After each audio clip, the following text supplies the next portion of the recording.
Good morning. आज का पाठ है एनसीईआरटी किताब से कक्षा 9 के बच्चों के लिए पाठ 1 हमारा आसपास के पदार्थ भाग 2। पिछले भाग में हमने पढ़ा था पदार्थ क्या है, पदार्थ का भौतिक स्वरूप कैसा होता है, पदार्थ की अवस्थाएं। अब हम उससे आगे के कुछ टॉपिक पढ़ेंगे, जैसे क्या पदार्थ अपनी अवस्था को बदल सकता है तथा वाष्पीकरण। हम जानते हैं कि जल पदार्थ की तीनों अवस्थाओं में रह सकता है। ठोस जैसे बर्फ, द्रव्य जैसे जल, गैस जैसे जल वाष्प। अवस्था बदलने के दौरान पदार्थ के अंदर क्या होता है, अवस्था के परिवर्तन से पदार्थ के कणों पर क्या प्रभाव पड़ता है, क्या हमें इन प्रश्नों का उत्तर नहीं खोजना चाहिए। हम एक बीकर में 150 ग्राम बर्फ का टुकड़ा लेंगे। फिर इस चित्र के अनुसार उसमें प्रयोगशाला में प्रयुक्त थर्मामीटर को इस प्रकार लटका देंगे कि थर्मामीटर का बल्ब बर्फ को छू रहा हो। अब हम धीमी आंच पर बीकर को गर्म करना शुरू करेंगे। जब बर्फ पिघलने लगे तो तापमान नोट कर ले। जब संपूर्ण बर्फ जल में परिवर्तित हो जाए तो पुनः तापमान नोट करें।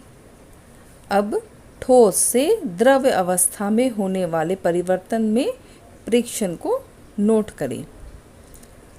अब बीकर में एक कांच की छड़ डालें और हिलाते हुए गर्म करें जब तक जल उबलने ना लगे। थर्मोमीटर की माप पर बराबर नज़र रखें जब तक कि अधिकतर जल वाष्प न बन जाए।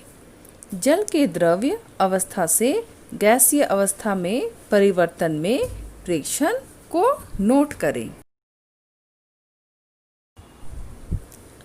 इस प्रयोग से हमने क्या ज्ञात किया? हमने देखा बर्फ ऊष्मा पाकर जल में परिवर्तित हो जाता है। उसके बाद जल को और गर्म करने से वह उबलने लगता है और वह जल वाष्प में बदल जाता है। यह किस कारण से होता है? जब ठोस का तापमान बढ़ाने पर उसके कणों की गतिज ऊर्जा बढ़ जाती है। गतिज ऊर्जा में वृद्धि होने के कारण ठोस में मौजूद कण अधिक तेजी से कंपन करने लगते हैं और ऊष्मा के द्वारा प्रदत्त की गई ऊर्जा कणों के बीच के आकर्षण बल को पार कर लेती है। इस कारण कण अपने नियत स्थान को छोड़कर अधिक स्वतंत्र होकर गति करने लगते हैं।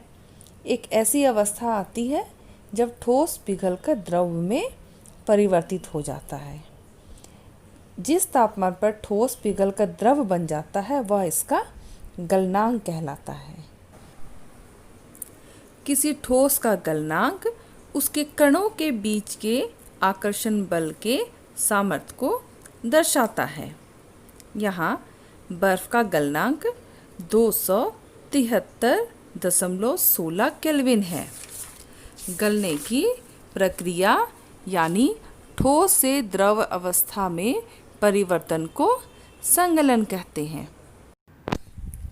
हमने देखा है कि किसी ठोस के गलने की प्रक्रिया में तापमान समान रहता है। ऐसे में ऊष्मीय ऊर्जा कहाँ जाती है? ठोस जब गलता है उसके कणों के पारस्परिक आकर्षण बल को वशीभूत करके पदार्थ की अवस्था को बदलने में इस ऊष्मा का उपयोग होता है। चूँकि तापमान में बिना किसी तरह की वृद्धि दर्शाए इस ऊष्मीय ऊर्जा को बर्फ अवशोषित कर लेती है, यह माना जाता है कि बीकर में ली गई सामग्री में छुपी रहती है।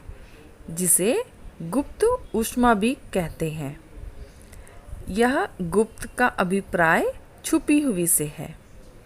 वायुमंडलीय दबाव पर 1 केजी ठोस को उसके गलनांक पर द्रव में बदलने के लिए जितनी ऊष्मीय ऊर्जा की आवश्यकता होती है उसे संकलन की प्रसुप्त ऊष्मा कहते हैं।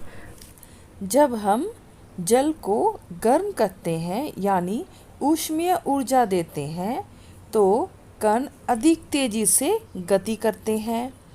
एक निश्चित तापमान पर पहुंचकर कणों में इतनी ऊर्जा आ जाती है कि वे परस्पर आकर्षण बल को तोड़कर स्वतंत्र हो जाते हैं।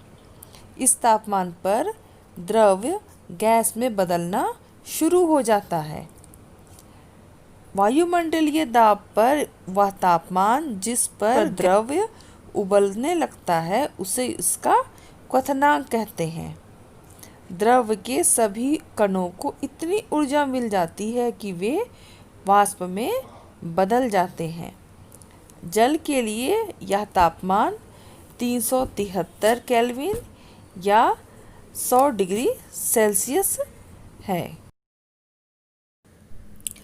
अतः हम यह कह सकते हैं कि तापमान बदलकर हम पदार्थ को एक अवस्था से दूसरी अवस्था में बदल सकते हैं। लेकिन कुछ ऐसे पदार्थ हैं जो द्रव्य अवस्था में परिवर्तित हुए बिना ठोस अवस्था से सीधे गैस में और वापस ठोस में बदल जाते हैं। उदाहरण कपूर।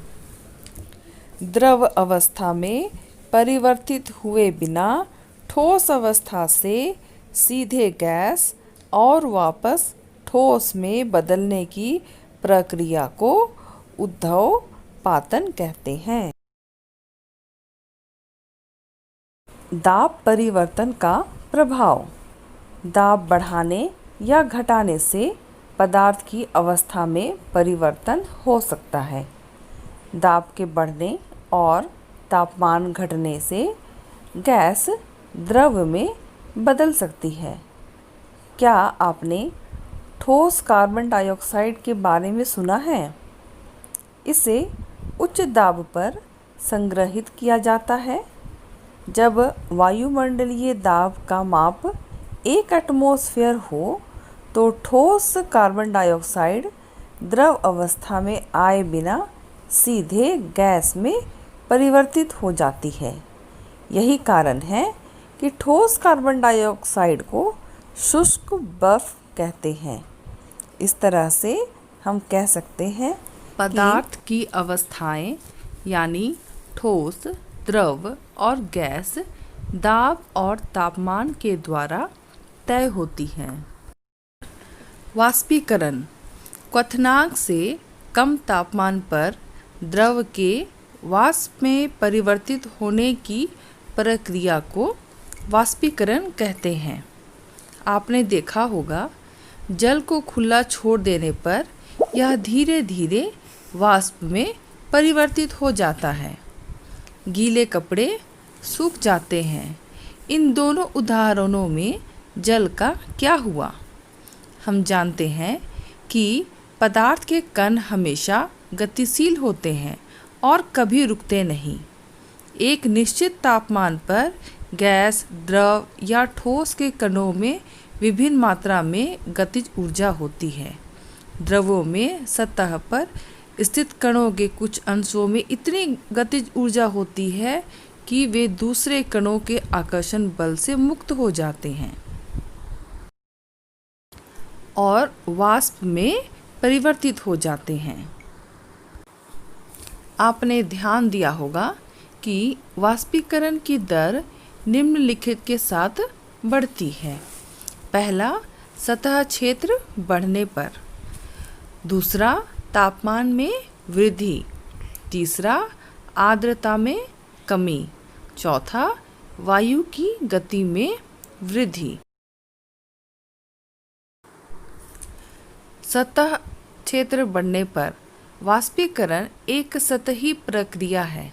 सतही क्षेत्र बढ़ने पर वाष्पीकरण की दर भी बढ़ जाती है। जैसे कपड़े सुखाने के लिए हम उन्हें फैला देते हैं। दूसरा, तापमान में वृद्धि। तापमान बढ़ने पर अधिक कणों को पर्याप्त गतिज ऊर्जा मिलती है, जिससे वे वाष्पीकृत हो जाते हैं। तीसरा, आर्द्रता में कमी। वायु में विद्यमान जल वाष्प की मात्रा को आर्द्रता कहते हैं। किसी निश्चित तापमान पर हमारे आसपास की वायु में एक निश्चित मात्रा में जल वाष्प होता है। जब वायु में जल कणों की मात्रा पहले से ही अधिक होगी तो वाष्पीकरण की दर घट जाएगी। चौथा, वायु की गति में वृद्धि। वायु के तेज होने से जल वाष्प के कण वायु के साथ उड़ जाते हैं, जिससे आसपास के जल वाष्प की मात्रा घट जाती है। वाष्पीकरण के कारण शीतलता कैसे होती है? वाष्पीकरण के दौरान कम हुई ऊर्जा को पुनः प्राप्त करने के लिए द्रव के कण अपने आसपास से ऊर्जा अवशोषित कर लेते हैं।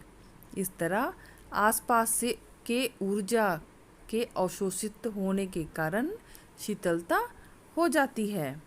उदाहरण, गर्मियों में घड़े का जल ठंडा होता है, क्योंकि गर्मियों में तापमान में वृद्धि और आर्द्रता में कमी के कारण घड़े के रंध्रों से बाहर आए जल का वाष्पीकरण तेजी से होता है और घड़े का पानी शीतल हो जाता है।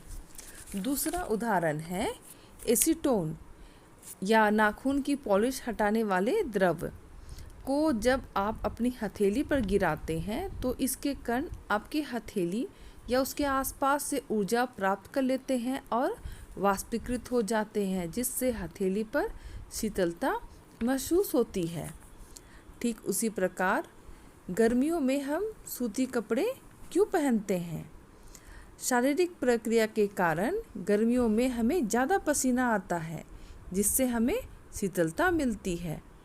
जैसा हम जानते हैं कि वाष्पीकरण के दौरान द्रव के कण हमारे शरीर या आसपास के ऊर्जा प्राप्त करके वाष्प में बदल जाते हैं। वाष्पीकरण की प्रस्तुत ऊष्मा के बराबर ऊष्मीय ऊर्जा हमारे शरीर से अवशोषित हो जाती है, जिससे शरीर शीतल हो जाता है। चूँकि सूती कपड़ों में जल का अवशोषण अधिक होता है, इसलिए हमारा पसीना इसमें अवशोषित होकर वायुमंडल में आसानी से वाष्पीकृत हो जाता है। बर्फीले जल से भरे गिलास की बाहरी सतह पर जल की बूंदें क्यों नज़र आती हैं? जब हम किसी बर्तन में बर्फीला जल रखते हैं, जल्दी ही हमें बर्तन की बाहरी सतह पर जल की बूंदें नज़र आने लगेंगी, क्योंकि वायु में उपस्थित जल वाष्प की ऊर्जा ठंडे पानी के संपर्क में आकर कम हो जाती है और यह द्रव अवस्था में बदल जाता है, जो हमें जल की बूंदों के रूप में नज़र आता है। तो बच्चों, इस पाठ में हमने सीखा क्या पदार्थ अपनी अवस्था को बदल सकता है। दूसरा, वाष्पीकरण। आशा करती हूँ आपको यह पाठ समझ में आ गया होगा। धन्यवाद।